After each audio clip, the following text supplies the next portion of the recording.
പിതാവിന്റെയും പുത്രന്റെയും പരിശുദ്ധാത്മാവിന്റെയും നാമത്തിൽ ആമേൻ. പരിശുദ്ധ അമ്മേ, അമ്മേ പരിശുദ്ധമേ, ദൈവമാതാവേ, കൃപാസനത്തിലൂടെ ഞങ്ങളുടെ ദേശത്തിനും അമ്മ മധ്യസ്ഥം തേടി തന്ന എല്ലാ അനുഗ്രഹങ്ങൾക്കും കൃപകൾക്കും ഞങ്ങളിപ്പോൾ ഹൃദയം നിറഞ്ഞ നന്ദി പറയുന്നു.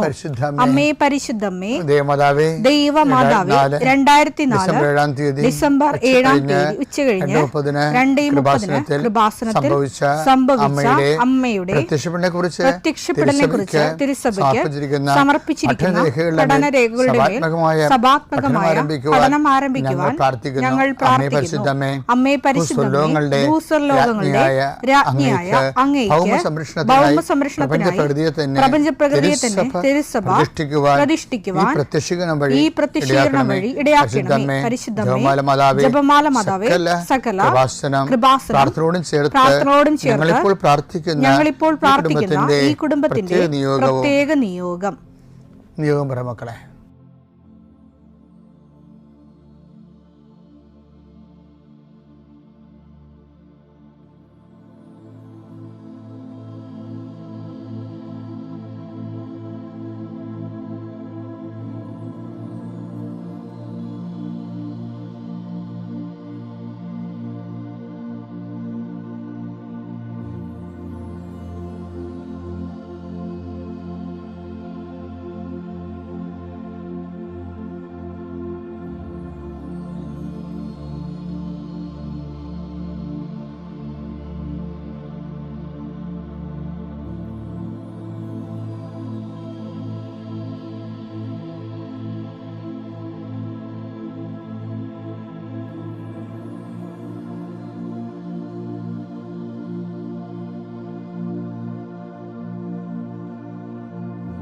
അമ്മയുടെ പ്രത്യക്ഷീകരണത്തിന്റെ ഈ അനുഗ്രഹവേളയിൽ ഞങ്ങൾക്ക് സാധിച്ചു തരുവാൻ കനിയണമേ.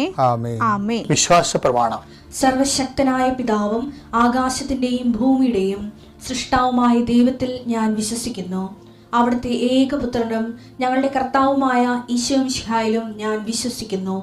ഈ പുത്രൻ പരിശുദ്ധാത്മാവിനാൽ ഗർഭസ്ഥനായി കന്യകാമറിയത്തിൽ നിന്ന് പിറന്ന് പൊന്തിയോസ് പീലാത്തോസിന്റെ കാലത്ത് പീഡകൾ സഹിച്ച് കുരിശിൽ തറയ്ക്കപ്പെട്ട് മരിച്ച് അടക്കപ്പെട്ട് പാതാളങ്ങളിൽ ഇറങ്ങി മരിച്ചവരുടെ ഇടയിൽ നിന്ന് 3-ാം നാൾ ഉയർത്ത് സ്വർഗത്തിലേക്ക് എഴുന്നള്ളി സർവശക്തിയുള്ള പിതാവായ ദൈവത്തിന്റെ വലതുഭാഗത്തിരിക്കുന്നു.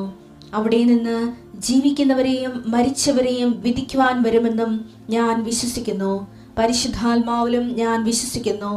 വിശുദ്ധ കത്തോലിക്കാ സഭയിലും പുണ്യവാന്മാരുടെ ഐക്യത്തിലും പാപങ്ങളുടെ മോചനത്തിലും ശരീരത്തിന്റെ ഉയർപ്പിലും നിത്യമായ ജീവിതത്തിലും ഞാൻ വിശ്വസിക്കുന്നു. ആമേൻ. സുഖസ്ഥനായ ഞങ്ങളുടെ പിതാവേ, അങ്ങയുടെ നാമം പൂജിതമാകണമേ. അങ്ങയുടെ രാജ്യം വരണമേ. അങ്ങയുടെ തിരുമനസ് സ്വർഗത്തിലെ പോലെ ഭൂമിയിലും ആകണമേ. അന്നു വേണ്ടുന്ന ആഹാരം ഇന്ന് ഞങ്ങൾക്ക് തരണമേ. ഞങ്ങളോട് തെറ്റ് ചെയ്യുന്നവരോട് ഞങ്ങൾ ക്ഷമിക്കുന്നത് പോലെ ഞങ്ങളുടെ തെറ്റുകൾ ഞങ്ങളോടും ക്ഷമിക്കണമേ. ഞങ്ങളെ പ്രലോഭനത്തിൽ ഉൾപ്പെടുത്തരുതേ, തിന്മയിൽ ഞങ്ങൾ രക്ഷിക്കണമേ. ആമേൻ. നന്മ നിറഞ്ഞ മറിയമേ, സ്വസ്തി. കർത്താവ് അങ്ങയുടെ കൂടെ സ്ത്രീകളിൽ അങ്ങ് അനുഗ്രഹിക്കപ്പെട്ടവളാകുന്നു. അങ്ങയുടെ ഉദരത്തിൻ ഫലമായി ഈശോ അനുഗ്രഹിക്കപ്പെട്ടവനാകുന്നു. പരിശുദ്ധ മറിയമേ, തമ്പുരാന്റെ അമ്മേ, പാപികളായ ഞങ്ങൾക്ക് വേണ്ടി ഇപ്പോഴും ഞങ്ങളുടെ മരണസമയത്തും തമ്പുരാനോട് അപേക്ഷിക്കണമേ. ആമേൻ. കർത്താവേ, നിന്റെ ഉന്നതമായ നാമത്തിന് സ്വസ്ഥം ചെയ്യും. കർത്താവേ, നിന്റെ വിശുദ്ധ പൗരോഹിത്യത്തെ മഹത്വപ്പെടുത്തണമേ. കർത്താവേ, സഭയിലുള്ള സാന്നിധ്യം പ്രകടമാക്കണമേ. ഈശോയെ, ഈ ആഴ്ചയിലെ അങ്ങയുടെ കാരുണ്യം കണ്ണുനീരോടെ ആഗ്രഹിക്കുന്നുണ്ട്. ഈശോയെ, മുട്ടിന് താഴേക്ക്, കാൽമുട്ടിന് താഴേക്ക്, തുടയിലേക്ക് നീര് പൊങ്ങിക്കിടക്കണ കണ്ട് കർത്താവ് സ്പർശിക്കും. അവർക്ക് എഴുന്നേക്കാൻ പാടില്ല, ഇരിക്കണവര്. കർത്താവെ, അങ്ങനെയുള്ള എല്ലാവരും നീ സ്പർശിക്കണം. പ്രാർത്ഥിക്കണമെന്നും പ്രാർത്ഥിച്ചത് സുഖപ്പെട്ടിട്ട് ജോലി ചെയ്യണമെന്ന് ആഗ്രഹിക്കുന്ന എല്ലാവരെയും നീ സ്പർശിക്കണേ. കർത്താവെ, യാത്രയുള്ള മക്കളെ ഞാൻ ഏൽപ്പിച്ച് പ്രാർത്ഥിക്കുന്നു. കർത്താവെ, വിദേശത്തേക്ക് യാത്ര ചെയ്യുന്നവരും സ്വദേശത്തേക്ക് യാത്ര ചെയ്യുന്നവരും ജോലി സംബന്ധമായി യാത്ര ചെയ്യുന്നവർ യാത്ര മുടങ്ങിപ്പോരുണ്ട്. ഈശോയെ, കാലുകൾ ഉദച്ചും വാഹന അപകടത്തിലും മരത്തിൽ നിന്ന് വീണും പലരും ഈ ദിവസങ്ങളിൽ അവരുടെ ഫോട്ടോയും കൂടെ എൻ്റെ അടുത്ത് വന്ന് അവരെല്ലാം ഞാനിപ്പോൾ ഓർത്ത് പ്രാർത്ഥിക്കണം. ഈശോ നിൻ്റെ തിരുമുറുപാടുന്ന വലതുകരം, ആണിപ്പടുതാർന്ന അത്ഭുതകരം കിടപ്പ് രോഗികളുടെ മേൽ നീ നീട്ടണമെന്ന് പ്രാർത്ഥിക്കുന്നു. അടിപ്പിണർ പോലെ വൈദാഘാതം പോലെ ദൈവിക ശക്തി അവരിലേക്ക് ആവഹിക്കണമേ എന്ന് പ്രാർത്ഥിക്കുന്നു. നീ പോകുന്നിടത്തെല്ലാം നിൻ്റെ കൂടെ ഞാനുണ്ടാകുന്ന നല്ല ചില കർത്താവേ, നിൻ്റെ ചൈതന്യം അവരിലേക്ക് ആവശിക്കുകയും എൻ്റെ പ്രാർത്ഥനയിൽ ആശ്രയിച്ചിരുന്ന് പ്രാർത്ഥിക്കുമ്പോൾ എൻ്റെ കാര്യം അച്ഛൻ പറഞ്ഞില്ലല്ലോ എന്ന് ഓർത്ത് ഇപ്പം സങ്കടപ്പെടുന്നവരെ അവർ മനസ്സിൽ വിചാരിക്കുന്ന കാര്യത്തിൻ്റെ മേലെ മാതാവിൻ്റെ മധ്യസ്ഥത്തിൽ യേശു നാമത്തിലെ വിടുതൽ ലഭിക്കട്ടെ. പിതാപുത്രനും പരിശുദ്ധാത്മാവിനെ നീക്കുവാമേ. കഴിഞ്ഞ ദിവസങ്ങളിലൊക്കെ നമ്മൾ രമ്യ വർഗീസിനെ കുറിച്ച് പറഞ്ഞു. രമ്യ വർഗീസിൻ്റെ സാക്ഷ്യത്തിലെ ചില ജീവിത നിരീക്ഷണങ്ങളുണ്ട്. ഇപ്പോൾ ഈ എഡ്യൂക്കേറ്റഡ് ആയിട്ടുള്ള ആൾക്കാർ സാക്ഷ്യം പറയുമ്പോൾ അവരാണ് ഇങ്ങനെ ഈ ഉടമ്പടി is a way of life, covenant is a way of life എന്നൊക്കെ പറയണത്. അല്ല, ജോസഫച്ചൻ പറഞ്ഞു കൊടുത്തതല്ല അവരോട്. അവർ ജീവിച്ചു വന്നപ്പോൾ അവർക്ക് മനസ്സിലായി ഇതൊരു ജീവിത വഴിയാണ്, ജീവിത രീതിയാണ്. ഇപ്പം രമ്യ വർഗീസ് അങ്ങനെയല്ല പറയണത്. രമ്യ വർഗീസ് പറഞ്ഞത് ഉടമ്പടി നമ്മൾ തളർന്ന് വരുമ്പോൾ ചാരിക്കിടക്കാനുള്ള ഒരു ഇടമാണ് ഉടമ്പടിയെന്ന്. അതായത് സഹനങ്ങളിൽ തളരുമ്പോൾ ചാരിക്കിടക്കാനുള്ളൊരു ഇടമാണ്, ഒരാശ്വാസ ഇടമാണ് ഉടമ്പടി. അതെന്താ അവരങ്ങനെ പറയണമെന്ന് വെച്ച് കഴിഞ്ഞാൽ അവർ ഭർത്താവിൻ്റെ മരണത്തിന് ശേഷം ഓരോ വളർച്ചയ്ക്കും ആ വളർച്ചയ്ക്ക് മുമ്പ് നമ്മൾക്കിന്ന് പ്രയർ ഡ്രോ ചെയ്യാൻ വേണ്ടി, പുണ്യങ്ങൾ പുരോഗമിക്കാൻ വേണ്ടി ദൈവം ചില പ്രോബ്ലംസ് നമുക്ക് തരും, പസിൽസ് തരും.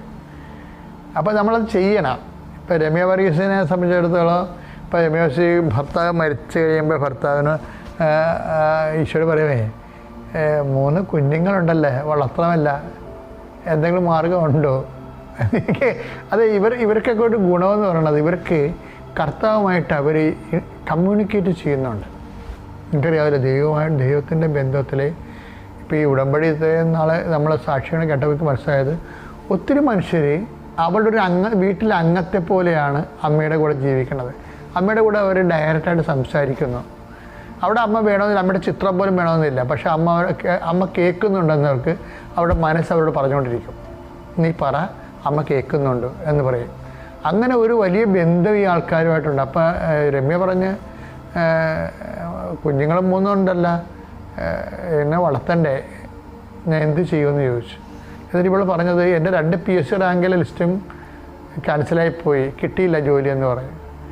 ഉടനെ അത് പറഞ്ഞതേ ഉള്ളൂ. പിറ്റേ ആഴ്ച വേറെ 2 ലിസ്റ്റ് കൊടുത്തു. ലിസ്റ്റ് കൊടുത്തപ്പോൾ അതിലെന്ന് പറയണതിന് ഇവളൊക്കെ പിക്കപ്പ് ചെയ്ത് അവൾ നല്ല ശമ്പളത്തിൽ ജോലിക്ക് കയറി. നമ്മളിങ്ങനെ ഭയങ്കരമായിട്ട് പറയുന്ന സാധനങ്ങളൊക്കെ ചുമ്മാ ഇങ്ങനെ ഈസിയായിട്ട് ഇണക്കിയാണ്. അപ്പോൾ വേറെ രസമുണ്ട്, എനിക്ക് ഇഷ്ടപ്പെട്ടതെന്ന് വെച്ചാൽ പിന്നെ പറഞ്ഞ് ഈ ജോലിക്ക് പോകാൻ തുടങ്ങിയപ്പോഴാണല്ലോ സംഗതി കുഴപ്പത്തിലായെന്ന് മനസ്സിലായത്. എന്ന് വെച്ചാൽ ഇപ്പം മറവയ്ക്കുമ്പോൾ വളരെ പ്രായമാണ്. പിന്നെ പിള്ളേർ 3 കിളന്തകളാണ്. അതിലൊന്ന് പിള്ളേർ സ്കൂളിലും പിന്നെ താഴത്തെ കുഞ്ഞു ക്ലാസ്സിലും പോണ പിള്ളേരാണ്. ഈ കക്ഷികൾ വീട്ടിൽ എന്തൊരു പരവേശമാണ് അമ്മമാർക്ക്. ഈ കക്ഷികൾ വീട്ടിൽ വരണ മുമ്പ് അമ്മമാർ വരണം. പക്ഷേ അമ്മയുടെ ജോലി എന്ന് പറഞ്ഞാൽ 90 കിലോമീറ്റർ അകലെയാണ്. അപ്പോൾ കയറിയ പാട്ടിൽ അതൊന്ന് ട്രാൻസ്ഫർ ചെയ്ത് 5 കൊല്ലത്തിനുള്ളിൽ പാടാണ്. അപ്പോൾ പ്രശ്നം അതൊന്നുമല്ല.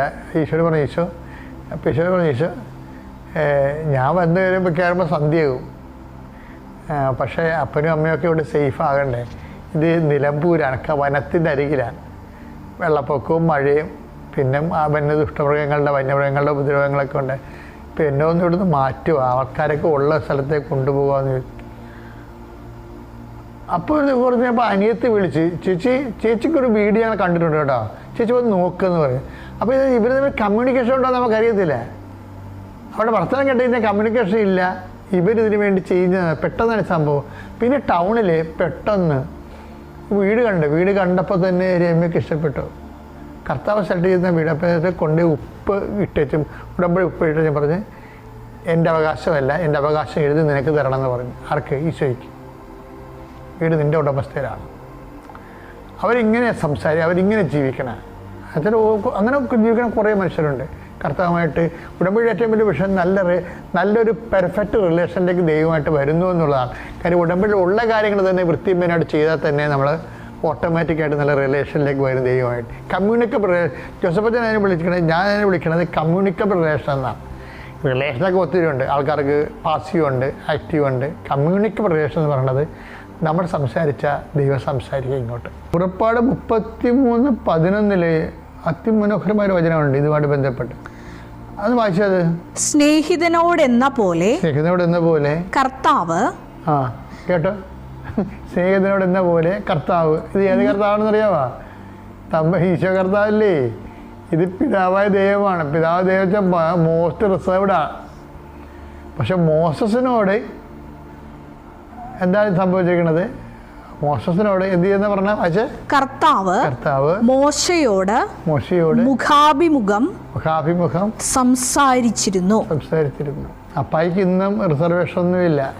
നമ്മളപ്പ നിത്യതയുമായിട്ട് മാത്രം നമ്മൾ നിത്യതയെ കോൺസെൻട്രേറ്റ് ചെയ്താണ് നമ്മളുടെ ഒരു പൂർണ്ണമായ എല്ലാ മൂവ്മെൻറ്റ്സും നിത്യതയെ കോൺസെൻട്രേറ്റ് ചെയ്തുകൊണ്ടാണ് നമ്മൾ ജീവിക്കണത്, മറ്റുള്ളവർ ജീവിപ്പിക്കണമെന്ന് അപ്പായ്ക്ക് തോന്നിയാൽ അപ്പോൾ മോസസിൻ്റെ കാലത്തെ പോലെ നമ്മുടെ കമ്മ്യൂണിക്കബിൾ ആകും. പക്ഷേ വിഷയം നിത്യതയായിരിക്കണം.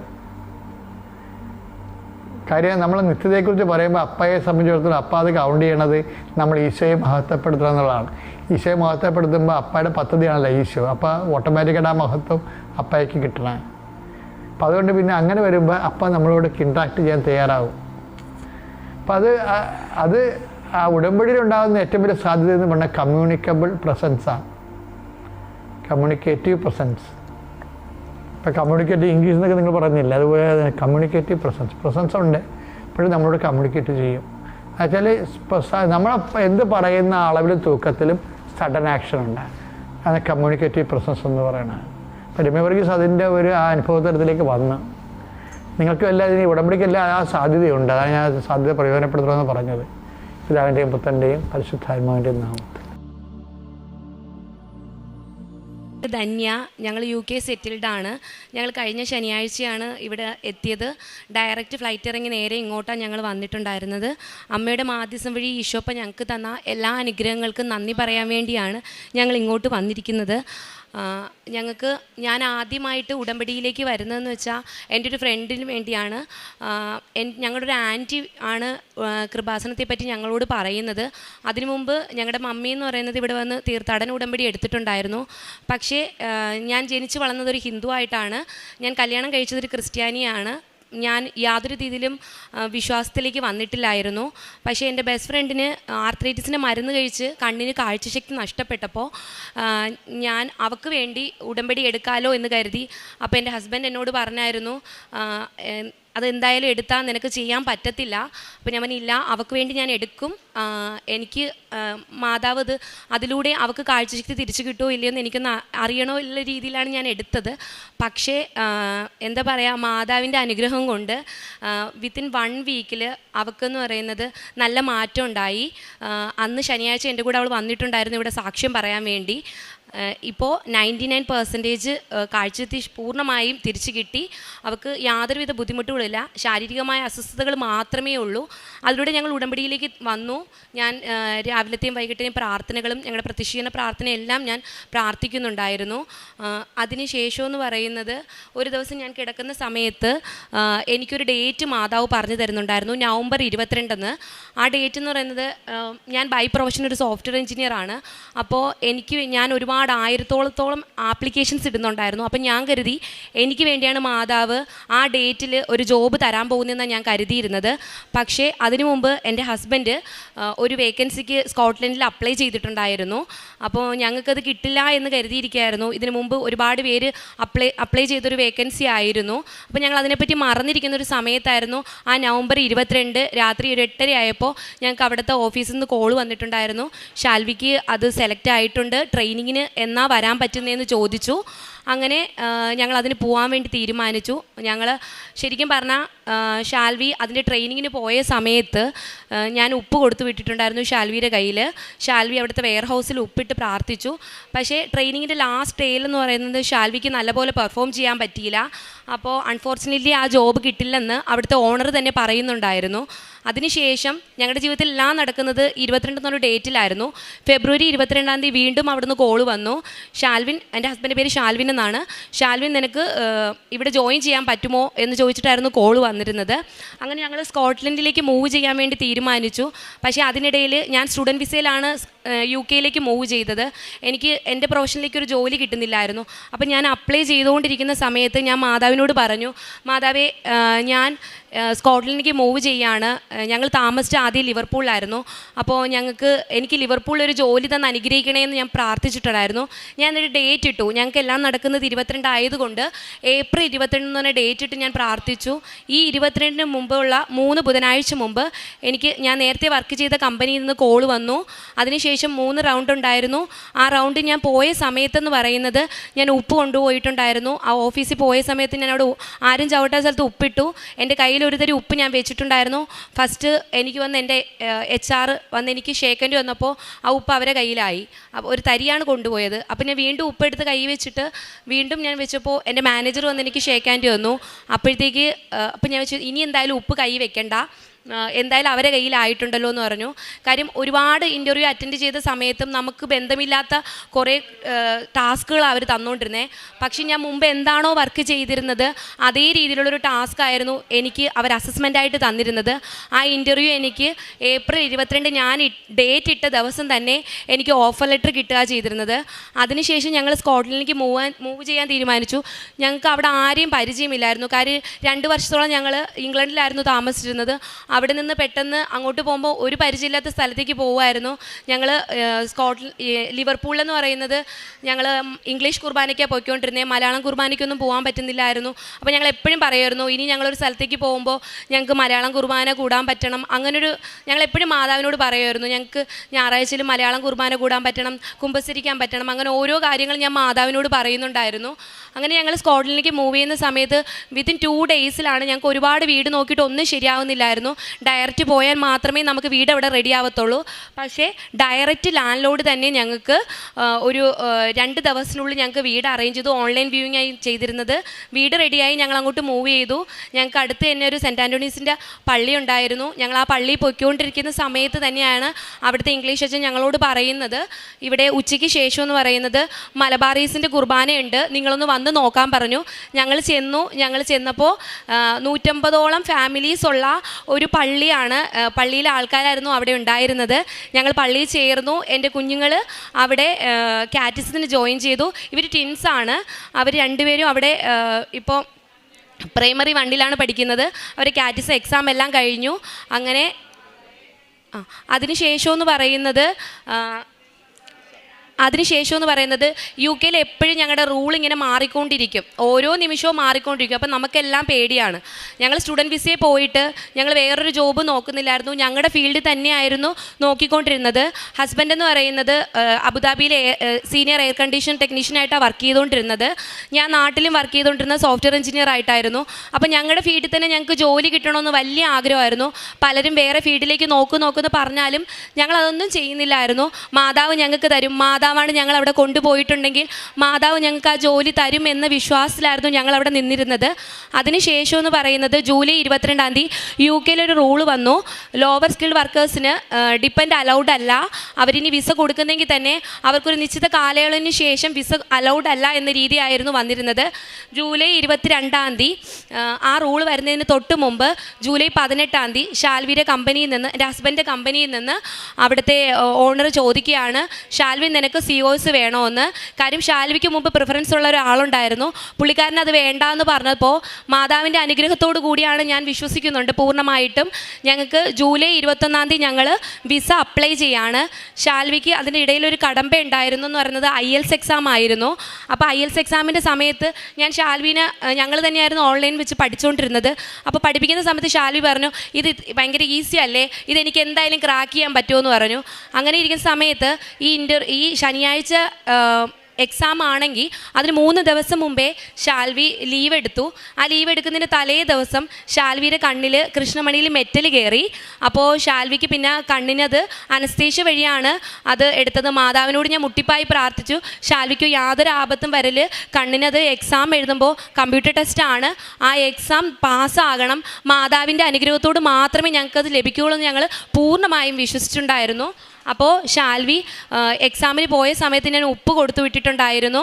അതുപോലെ തന്നെ മമ്മിയും ഡാഡി ഇവിടെ വന്നിട്ടുണ്ടായിരുന്നു. മമ്മിയും ഡാഡി ഇവിടെ വന്ന് കൊന്ത ചൊല്ലുന്നുണ്ടായിരുന്നു. ആ സമയത്ത് എൻ്റെ അമ്മ വീട്ടിലിരുന്ന് ആ സമയത്ത് പ്രാർത്ഥിക്കുന്നുണ്ടായിരുന്നു. അതിൻ്റെ ഇടയിലെന്ന് പറയുന്നത് ഞാൻ അച്ഛൻ്റെ ഇവിടുത്തെ നമ്മൾ ബഹുമാനപ്പെട്ട ജോസഫ് അച്ഛൻ്റെ ധ്യാനം, ഉടമ്പടി ധ്യാനം 1.5 മണിക്കൂർ മുട്ടിമേ നിന്ന് ഞാൻ ഷാൽവിയുടെ എക്സാം ടൈമിലെന്ന് പറയുന്നത് ഞാൻ പ്രാർത്ഥിക്കുന്നുണ്ടായിരുന്നു. ആ സമയത്ത് എക്സാം കഴിഞ്ഞിട്ട് ഷാൽവി എന്നെ വിളിച്ചിട്ട് എന്നോട് പറയുന്നത്, എൻ്റെ ലിസണിങ് എക്സാമിന് എനിക്ക് കിട്ടത്തില്ല, കാര്യം എക്സാമിൻ്റെ സമയത്ത് ഷാൽവിയുടെ കണ്ണ് ബ്ലറായി. അപ്പോൾ ലിസണിങ്ങിൻ്റെ എന്ന് പറയുന്നത് നമ്മൾ കേൾക്കുന്ന സാധനം എഴുതുകയും വേണം, ഓൺ സ്പോട്ടിൽ തന്നെ എഴുതി പോവുക ചെയ്യേണ്ടത്. അതെനിക്ക് കിട്ടത്തില്ല, മാതാവിൻ്റെ അനുഗ്രഹം കൊണ്ട് മാത്രമേ അത് കിട്ടത്തുള്ളൂ എന്നാണ് ഞങ്ങളോട് പറഞ്ഞത്. പക്ഷെ ഞാൻ ഉറച്ചു പറഞ്ഞു അത് എന്തായാലും മാതാവ് നമുക്ക് തന്നിരിക്കും, അതിലൂടെ നമുക്ക് വിസ അപ്ലൈ ചെയ്യാനും പറ്റുമെന്ന് ഞാൻ പറഞ്ഞു. അങ്ങനെ എക്സാമിൻ്റെ റിസൾട്ട് വന്നപ്പോൾ ഏറ്റവും കൂടുതൽ മാർക്ക് മാതാവ് നൽകിയത് ലിസണിങ് എക്സാമിനായിരുന്നു. അതിനുശേഷം എന്ന് പറയുന്നത് ഓഗസ്റ്റ് 25 ഞങ്ങൾക്ക് ഷാൽവി ശരിക്കും ഒരു IT ആണ് ക്വാളിഫിക്കേഷൻ. ആ IT ക്വാളിഫിക്കേഷൻ വെച്ച് UK അങ്ങനെ ഒരു 5 ഇയർ വിസ കിട്ടുമെന്ന് പറയുന്നത് എൻ്റെ ഒരു അറിവിൽ ഞാൻ കേട്ടിട്ടില്ല. പക്ഷേ ഹെൽത്ത് കെയർ ഫീൽഡിലൊക്കെ കിട്ടുമായിരിക്കും. പക്ഷേ സർവീസ് എഞ്ചിനീയറായിട്ട് ഷാൽവിക്ക് അവിടെ ഓഗസ്റ്റ് 25 5 ഇയർ സ്കിൽഡ് വർക്കർ വിസയാണ് ലഭിച്ചത്. അതിനുശേഷം ഞാനും എൻ്റെ മക്കളും PSW തന്നെയായിരുന്നു, ഗ്രാജുവേറ്റ് റൂട്ട് വിസയിൽ തന്നെയായിരുന്നു. അങ്ങനെ ഞങ്ങൾ വിസ അപ്ലൈ ചെയ്തത് കഴിഞ്ഞ മാസമായിരുന്നു. ആ അപ്ലൈ ചെയ്യുന്ന സമയത്ത് പോലും ഞങ്ങൾക്ക് പൈസയ്ക്ക് ഒരു ബുദ്ധിമുട്ട് മാതാവ് തന്നില്ലായിരുന്നു. ഒരു ദിവസം കൊണ്ട് ഞങ്ങൾ 3 വർഷത്തേക്കുള്ള വിസയായിരുന്നു അപ്ലൈ ചെയ്യാനുള്ള പൈസ റെഡിയാക്കി വെച്ചത്. അപ്പോൾ ഞങ്ങൾ സോളിസിറ്റർ വഴി അപ്ലൈ ചെയ്ത സമയത്ത് സോളിസിറ്റർ പറയാണ്, ഇനിയും ഒരു 10 ലക്ഷത്തിൻ്റെ ഒരു ആവശ്യമുണ്ട്, ഷാൽവിക്ക് എത്ര നാൾ വിസയുണ്ടോ അത്രയും നാൾ നമ്മൾ വിസ അപ്ലൈ ചെയ്യണമെന്നാണ് പറഞ്ഞത്. അപ്പോൾ ഒരു ദിവസം കൊണ്ട് ഒരു 10 ലക്ഷം ഉണ്ടാക്കുമെന്ന് വെച്ചാൽ അത് പോസിബിൾ അല്ല. ഞങ്ങളവിടെ സ്റ്റുഡൻറ്റ് വിസയിൽ പോയതുകൊണ്ട് ഞങ്ങൾക്ക് ക്രെഡിറ്റ് സ്കോറും നല്ലതുപോലെ ഇല്ലായിരുന്നു. പക്ഷേ വിത്തിൻ 1 ഡേ കൊണ്ട് മാതാവ് ഞങ്ങൾക്ക് ക്രെഡിറ്റ് സ്കോർ പോലും ഇല്ലാഞ്ഞിട്ട് ഞങ്ങൾക്ക് ലോൺ അനുവദിച്ച് തന്നു. അങ്ങനെ മാതാവിൻ്റെ അനുഗ്രഹത്തോടു കൂടി ഞങ്ങളും വിസ അപ്ലൈ ചെയ്തു. പിന്നെയെന്ന് പറയുന്നത് ഞങ്ങൾക്ക് ഞങ്ങളുടെ ലൈഫിൽ എനിക്ക് കിട്ടിയൊരു രോഗസൗഖ്യമാണ്. രോഗസൗഖ്യം എന്ന് പറയുന്നത് എൻ്റെ ഡെലിവറിക്ക് മുമ്പെന്ന് പറയുന്നത് എനിക്കൊരു സിസ്റ്റ് ഉണ്ടായിരുന്നു, ബാർത്തോളിൻ സിസ്റ്റ്. അതിൻ്റെ സർജറി കഴിഞ്ഞിട്ടുണ്ടായിരുന്നു. സർജറി കഴിഞ്ഞ് പിന്നെ ഡെലിവറിക്ക് ശേഷം വീണ്ടും ആ സിസ്റ്റ് വന്നപ്പോൾ ഞാൻ ഡോക്ടറെ കണ്ടപ്പോൾ ഡോക്ടർ എന്നോട് പറഞ്ഞു, ഇനി പെയിൻഫുൾ ആണെങ്കിൽ നമ്മൾ ഒന്നും കൂടി സർജറി ചെയ്യേണ്ടി വരുമെന്ന്. അപ്പോൾ ഞങ്ങൾ ആ സമയത്തായിരുന്നു ഞങ്ങൾ UK മൂവ് ചെയ്തത്. അവിടെ വെച്ച് എനിക്ക് ബുദ്ധിമുട്ടുണ്ടായിട്ടുണ്ടായിരുന്നു. അപ്പോൾ ഞാൻ മാതാവിനോട് പറഞ്ഞു, മാതാവേ ഞാനിനി എന്ത് ചെയ്യും, വീണ്ടും ഞാനിനി സർജറി ചെയ്യണോ? UK ഒരു അപ്പോയിൻമെൻറ്റ് കിട്ടുകയെന്ന് വെച്ചാൽ അത് പോസിബിൾ അല്ല, പെട്ടെന്നൊന്നും കിട്ടത്തില്ല. അപ്പോൾ ഞാൻ കരുതി മാതാവേ എന്ത് ചെയ്യുമെന്ന് ആലോചിച്ചിട്ടുന്ന സമയത്തായിരുന്നു ഞാൻ അച്ഛൻ്റെ ധ്യാനം എല്ലാ ചൊവ്വാഴ്ചകളിലും ഒരു ചൊവ്വാഴ്ച മുടങ്ങിയാൽ തന്നെ ആ ആഴ്ചയിലുള്ളിൽ കണ്ടു തീർക്കുമായിരുന്നു. ഒരു ധ്യാനത്തിൽ അച്ഛൻ പറയുന്നുണ്ടായിരുന്നു ഇതുപോലെ സിസ്റ്റ് ഉള്ള ആൾക്കാരുടെ സിസ്റ്റ് മാറുന്നു എന്ന്. അങ്ങനെ ഞാൻ അതിനെപ്പറ്റി മറന്നുപോയി. പക്ഷേ ഒരാഴ്ച കഴിഞ്ഞപ്പോൾ ഞാൻ നോക്കിയപ്പോൾ എൻ്റെ പേഴ്സണൽ പാർട്ടിലായിരുന്നു ആ സിസ്റ്റ് ഉണ്ടായിരുന്നത്. അത് ശരിക്കും പറഞ്ഞാൽ ഇതുവരെ എനിക്ക് ആ സിസ്റ്റ് അവിടെ പിന്നെ വന്നിട്ടില്ല. എൻ്റെ സിസ്റ്റ് പൂർണ്ണമായി സൗഖ്യപ്പെട്ടു. ഞാൻ വിശ്വസിക്കുന്നത് എൻ്റെ മാതാവാണ് എനിക്കത്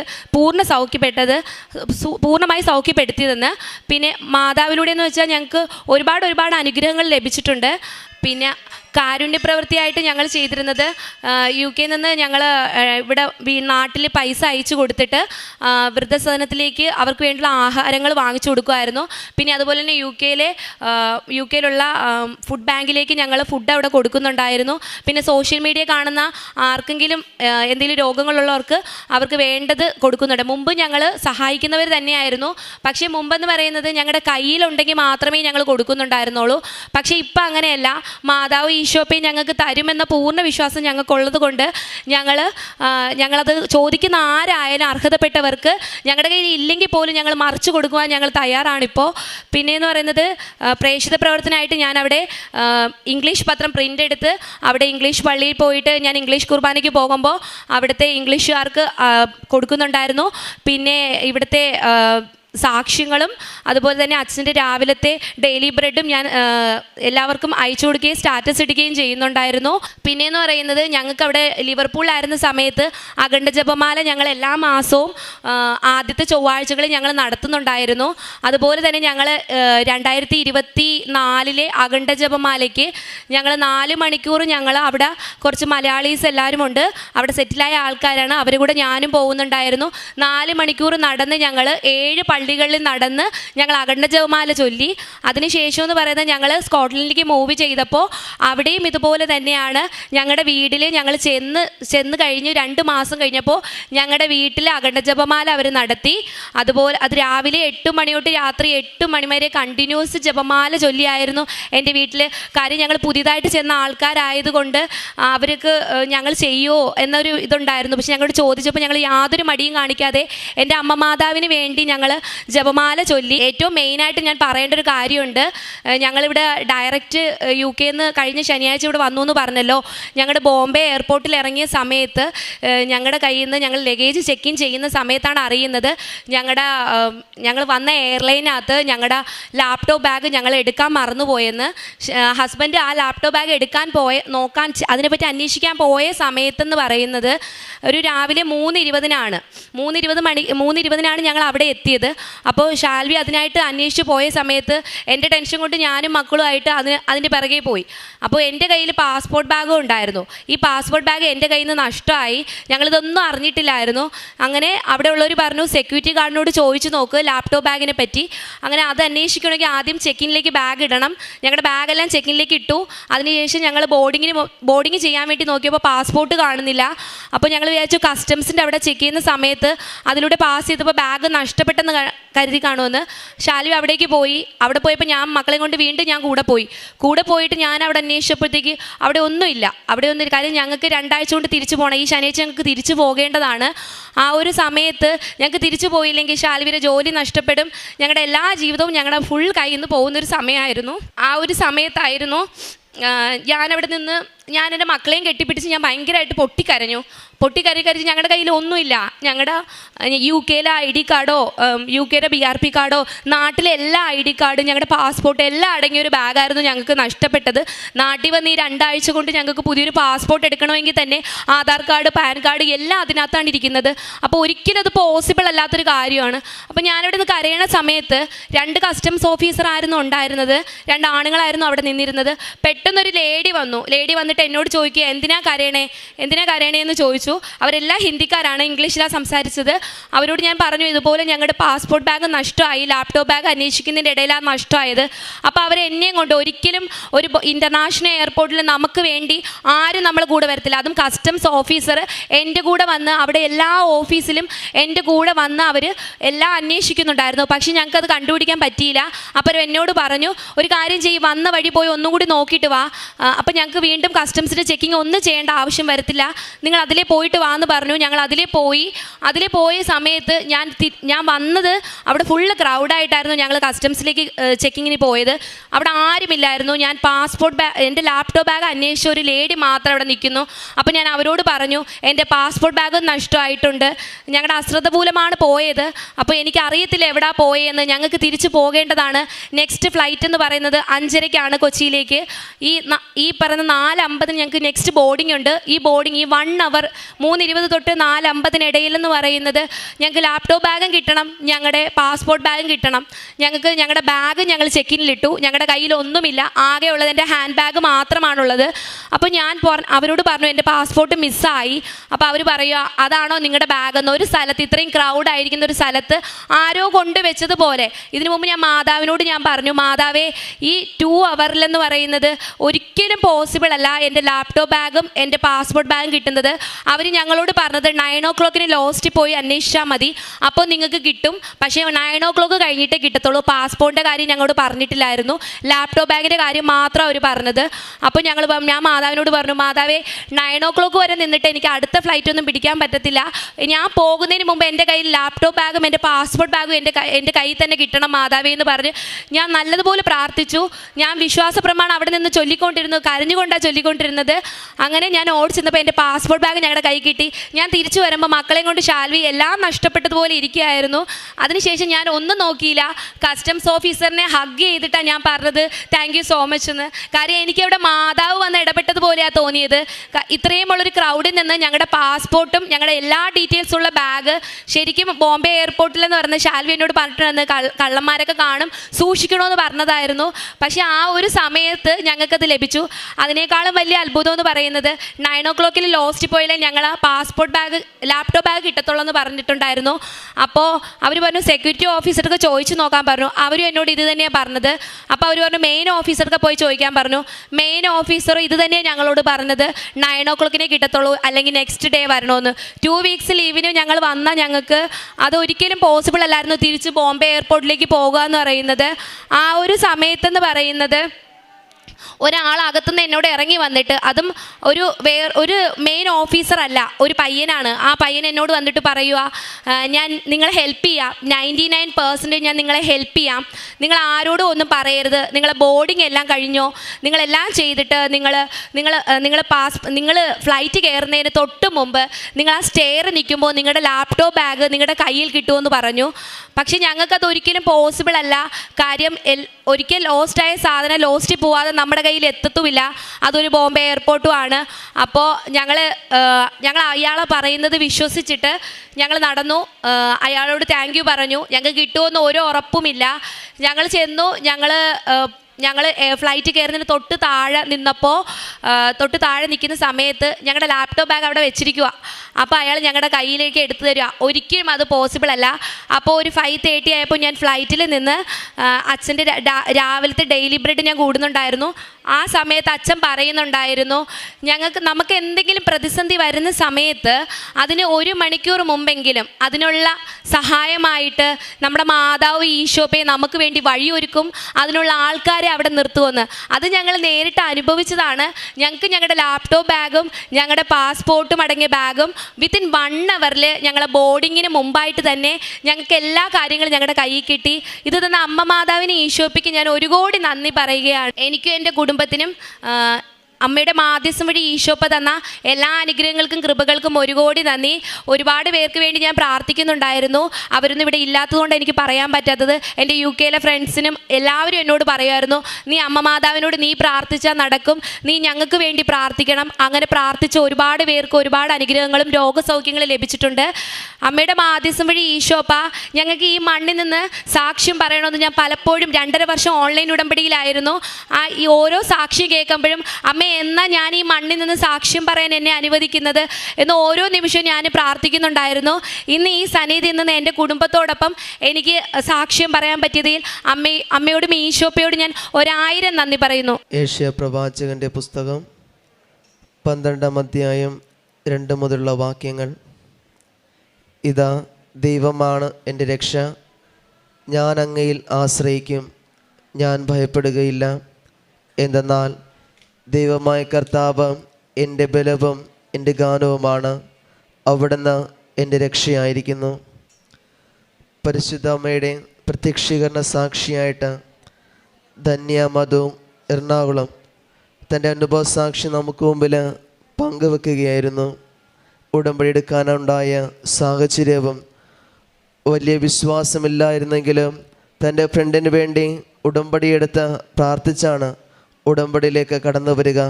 തുടർന്ന് ഈ മകളുടെ ജീവിതത്തിൽ പരിശുദ്ധ അമ്മയുടെ നിരവധിയായ ഇടപെടൽ ഉണ്ടാകുന്നുണ്ട്. അതുപോലെ തന്നെ ഹസ്ബൻഡിന് ഒരു വേക്കൻസിക്ക് ചാൻസ് കിട്ടുകയും അത് നന്നായിട്ട് പെർഫോം ചെയ്യേണ്ടതൊക്കെ സാധിക്കുകയും ചെയ്തു. കാരണം അമേരിക്കയുടെ റൂള് വരുന്നതിന് മുമ്പാണ് വിസ സംബന്ധമായ ഒരു വരിക. എന്നാൽ അതിനെ തുടർന്ന് കൊണ്ട് പങ്കെടുക്കുവാനും അതോടൊപ്പം തന്നെ പരിശുദ്ധ അമ്മയുടെ നേർച്ച വസ്തുക്കളും ഉടമ്പടി വസ്തുക്കളൊക്കെ ചേർന്നപ്പോഴും അത് വിശ്വാസപൂർവ്വം പ്രാർത്ഥിച്ചപ്പോഴും പരിശുദ്ധ അമ്മയുടെ വലിയ ഇടപെടലാണ് ഉണ്ടായത് തന്നെ. കാരണം അതിന് തൊട്ട് മുമ്പായിട്ടാണെങ്കിലും നിരവധിയായ ഒരു ബുദ്ധിമുട്ടുകൾ മറ്റേലൊക്കെ കണ്ണിൽ എഫക്റ്റ് ചെയ്ത ഒരു ബുദ്ധിമുട്ടിലാണ് കടന്നു പോയിച്ചത്. എന്നാൽ വിശ്വാസപൂർവ്വ പ്രാർത്ഥന, കാരണം ഈ മകൻ തന്നെ പറഞ്ഞു വെക്കുന്നുണ്ട്, അത് എൻ്റെ യോഗ്യത കൊണ്ടല്ല കിട്ടുന്നത്. കാരണം ഒരു എക്സാം നന്നായിട്ട് എഴുതുവാനായിട്ട് എനിക്ക് കമ്പ്യൂട്ടർ എക്സാം എഴുതുവാനായിട്ട് എനിക്ക് സാധിച്ചില്ല എന്ന് പറഞ്ഞു വെക്കുന്നുണ്ട്. പക്ഷെ എന്നാൽ പരിശുദ്ധ അമ്മയുടെ വലിയ ഇടപെടലുണ്ടാവുകയും ആ വിസ അവർക്ക് തുടർന്ന് 5 വർഷത്തേക്ക് തുടർന്നത് കിട്ടുകയൊക്കെ ചെയ്തു. അതുപോലെ തന്നെ ധന്യയുടെ സാക്ഷ്യത്തിലാണെങ്കിലും അത് നല്ലൊരു ഇൻ്റർവ്യൂ പാസ്സാകുവാനും അതിനെ തുടർന്ന് കണ്ട നല്ലൊരു ജോലിയൊക്കെ ലഭിക്കുകയൊക്കെ ചെയ്യുന്നുണ്ട്. അതോടൊപ്പം തന്നെ പൂർണ്ണമായിട്ടും പറഞ്ഞു വെക്കുക, ഈ ഒരു കെല്ല് വന്നിറങ്ങിയപ്പോൾ അവർ നേരിട്ട് വലിയൊരു അനുഭവം. കാരണം തൻ്റെ എല്ലാ ഡോക്യുമെൻറ്റ്സും അവിടുത്തെ വിസയും കാര്യങ്ങളും അതുപോലെ എല്ലാ കാര്യങ്ങളൊക്കെ നഷ്ടപ്പെടുമ്പോൾ ഒരു വലിയ പ്രതിസന്ധി വരുമ്പോൾ പരിശുദ്ധ അമ്മയിലുള്ള ഉറച്ച വിശ്വാസമാണ് ഇവർക്ക് മുമ്പോട്ട് പോകുവാനായിട്ട് സാധിക്കുന്നത്. അതുകൊണ്ട് തന്നെയാണ് ഡെയിലി ബ്രെഡ് പ്രാർത്ഥനയിൽ ഇവർ പങ്കെടുക്കുമ്പോൾ ഇവർ മനസ്സ് പറയുന്നുണ്ട്, പരിശുദ്ധ അമ്മ ഇടപെടൽ 1 മണിക്കൂറിനുള്ളിൽ മനുഷ്യരിലൂടെയും സാഹചര്യങ്ങളോടൊക്കെ കടന്നു വരികയൊക്കെ ചെയ്യുന്നുണ്ട്. ഈ കുടുംബത്തിൻ്റെ സാക്ഷ്യത്തിൽ നമുക്കത് മനസ്സിലാക്കിയെടുക്കുവാനൊക്കെ ആയിട്ട് സാധിക്കുകയും ചെയ്യുന്നത് പരിശുദ്ധ അമ്മയുടെ വലിയൊരു ഇടപെടൽ ഈ മക്കളോടൊപ്പം കൂടെ ഉണ്ടായിരുന്നു എന്നത് തന്നെയാണ്. അതുകൊണ്ട് തന്നെയാണ് ആ ഒരു ഉറച്ച വിശ്വാസത്തോടു കൂടി അൾത്താരക്ക് മുമ്പിൽ പരിശുദ്ധ അമ്മയുടെ പ്രത്യക്ഷീകരണ സാക്ഷിയായിട്ട് ഈ മക്കൾ പരിശുദ്ധ അമ്മയുടെ മുമ്പിൽ സാക്ഷ്യം വെക്കുക. ഇനിയും ഈ പരിശുദ്ധ അമ്മയുടെ പ്രത്യക്ഷീകരണത്തിൻ്റെ സാക്ഷികളാകാനായിട്ട് ഈ കുടുംബത്തെ ദൈവം അനുഗ്രഹിക്കട്ടെ എന്നും ഇനി മുമ്പോട്ടുള്ള ജീവിതത്തിലും ഉടമ്പടിയോട് ചേർന്നുകൊണ്ടും അനേകം മനുഷ്യരെയൊക്കെ സഹായിക്കുകയും സ്വന്തം ജീവിത പ്രവൃത്തികൾ കൊണ്ട് തന്നെ പരിശുദ്ധ അമ്മയുടെ പ്രത്യക്ഷീകരണ സാക്ഷികളായിട്ട് ഈ കുടുംബത്തെ ഉയർത്തട്ടെ എന്ന് നമുക്ക് പ്രാർത്ഥിക്കാം. ഒപ്പം നമ്മുടെ ഓരോ നിയോഗങ്ങളിലും ആവശ്യങ്ങളിലും അൾത്താരക്ക് മുമ്പിൽ എന്തെല്ലാം ആവശ്യങ്ങൾക്കായിട്ടാണ് നമ്മളായിരിക്കുന്നത് അതെല്ലാം പരിശുദ്ധ അമ്മയുടെ പ്രത്യക്ഷീകരണ സാക്ഷ്യത്തിലൂടെ നമ്മളെയും ഉയർത്തട്ടെ എന്ന് നമുക്ക്